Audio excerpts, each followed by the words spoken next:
Rewrite your story and create the life you deserve. Stoic motivation. Have you ever felt as though the ink has already dried on the pages of your life?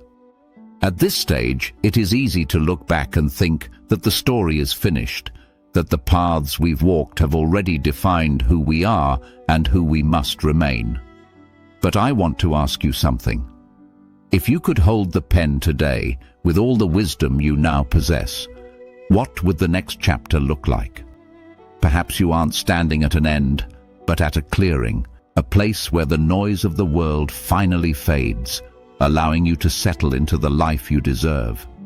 I remember a friend who, after 40 years of caring for everyone else, sat in the silence of her living room and felt a strange, heavy emptiness. She told me she felt like a ghost in her own house. But one evening she stopped trying to fill the silence. She simply sat with it. She watched the sun set, not as a deadline for another day gone, but as a graceful transition. She realized that for decades she had been reading a story written by her obligations. In that quiet moment, she decided to stop being a character in someone else's play and started being the author of her own piece. It didn't require a grand gesture. It only required a shift in the light. The Stoics taught us that while we cannot control the wind, we can always adjust our sails. Marcus Aurelius reminded us that the soul becomes dyed by the color of its thoughts. Modern science now echoes this ancient truth.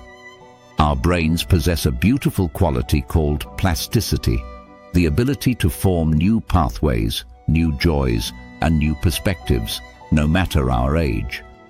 When you choose to release an old resentment or embrace a new curiosity, you are physically reshaping your world.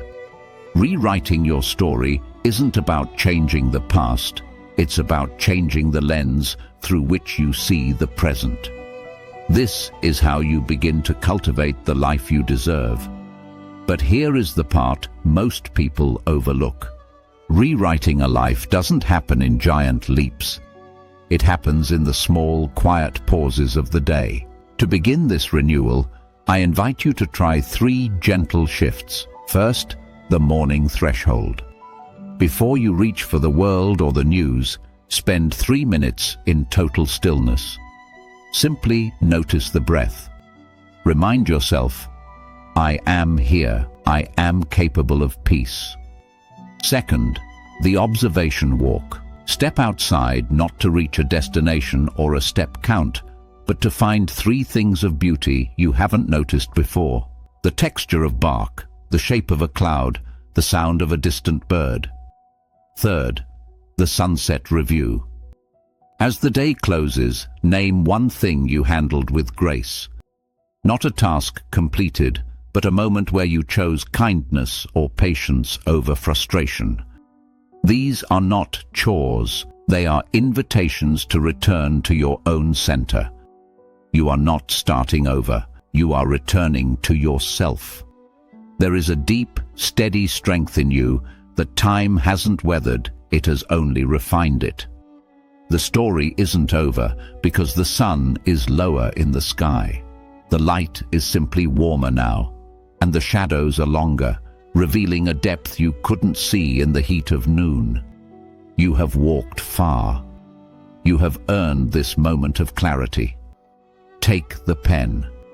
If this brought you peace today, stay with me for the next chapter. We have much more to explore together.